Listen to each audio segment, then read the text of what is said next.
Shalom, selamat pagi saudara yang terkasih. Senang bisa berjumpa lagi dalam program Spiritual Life untuk bersama-sama kita merenungkan kebenaran firman Tuhan. Dan perenungan kita pada hari ini terambil dari Matius 10 ayat 34 sampai pasal 11 ayat 1. Matius 10 ayat 34 sampai pasal 11 ayat 1. Saya akan bacakan ayat ini bagi saudara semua. Yesus membawa pemisah bagaimana mengikuti Yesus. Jangan kamu menyangka bahwa aku datang untuk membawa damai di atas bumi. Aku datang bukan untuk membawa damai, melainkan pedang. Sebab aku datang untuk memisahkan orang dari ayahnya, anak perempuan dari ibunya, menantu perempuan dari ibu mertuanya, dan musuh orang ialah orang-orang seisi rumahnya. Barang siapa mengasihi bapa atau ibunya lebih daripadaku, ia tidak layak bagiku. Dan barang siapa mengasihi anaknya laki-laki atau perempuan lebih daripadaku, ia tidak layak bagiku. Barang siapa tidak memikul salibnya dan mengikut aku, ia tidak layak bagiku. Barang siapa mempertahankan nyawanya, ia akan kehilangan nyawanya, dan barang siapa kehilangan nyawanya karena aku, ia akan memperolehnya. Barang siapa menyambut kamu, ia menyambut aku, dan barang siapa menyambut aku, ia menyambut dia yang mengutus aku. Barang siapa menyambut seorang nabi sebagai nabi, ia akan menerima upah nabi, dan barang siapa menyambut seorang benar sebagai orang benar, ia menerima upah orang benar. Dan barang siapa memberi air sejuk secangkir saja pun kepada salah seorang yang kecil ini karena ia muridku, aku berkata kepadamu, sesungguhnya ia tidak akan kehilangan upahnya daripadanya. Setelah Yesus selesai berpesan kepada ke-12 muridnya, pergilah ia dari sana untuk mengajar dan memberitakan Injil di dalam kota-kota mereka. Saudara, ayat perenungan kita saat ini berisi mengenai bagaimana Yesus menjelaskan tentang pemisah untuk mengikuti Yesus. Jika kita lihat sekilas ayat ini, maka timbul pertanyaan mengenai ajaran Yesus, di mana kita lihat seolah-olah ajaran yang Yesus lakukan dalam ayat ini berbanding terbalik dengan apa yang selama ini Yesus ajarkan. Dan khususnya di dalam ayat 35 sampai 36, di sana dikatakan bahwa sebab aku datang untuk memisahkan orang dari ayahnya, anak perempuan dari ibunya, menantu perempuan dari ibu mertuanya, dan musuh orang ialah orang-orang seisi rumahnya. Bahkan dalam ayat-ayat selanjutnya dijelaskan lebih rinci mengenai ajaran Tuhan Yesus. Saudara, jika kita lihat maksud sebenarnya dari ayat yang kita baca atau perikop yang kita baca hari ini, sebenarnya Yesus tidak mengajar kita untuk memusuhi keluarga atau orang di sekeliling kita untuk disebut layak mengikut Dia. Itu sebuah ajaran yang salah dan ekstrim, yang menimbulkan kesalahpahaman bahwa kekristenan mengajarkan seseorang tidak menghormati orang tua.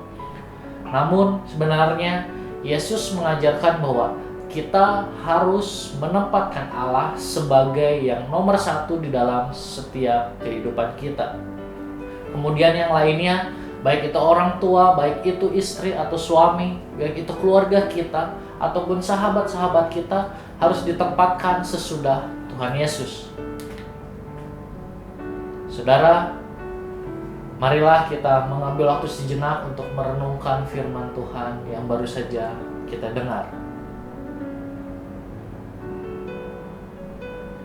Saudara, mari kita renungkan siapakah yang menempati posisi pertama dalam kehidupan kita. Jika bukan Tuhan yang ada di posisi pertama dalam kehidupan kita, marilah kita meminta ampun kepada Tuhan dan berdoa untuk meminta Tuhan mengubah kehidupan kita agar kehidupan kita menjadikan Tuhan yang utama dalam kehidupan kita.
Mari saudara, kita akan bersatu di dalam doa.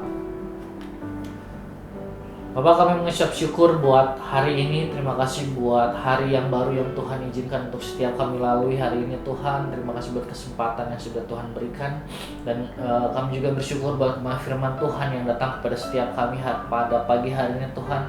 Mengajarkan kepada kami suatu hal yang luar biasa, bagaimana kami harus menjadikan Engkau nomor satu di dalam kehidupan kami dibandingkan segala hal yang ada di dunia ini Tuhan. Bapak, ajarlah kami untuk menjadi pribadi yang memposisikan Engkau di dalam hidup kami menjadi posisi yang utama dan yang terutama dibandingkan semua hal-hal yang lain Tuhan. Bapak, terima kasih buat firman Tuhan hari ini. Kami serahkan semua ke dalam tangan-Mu, hanya dalam nama-Mu kami sudah berdoa dan mengucap syukur. Haleluya, amin. Selamat pagi, selamat beraktivitas. Tuhan Yesus memberkati.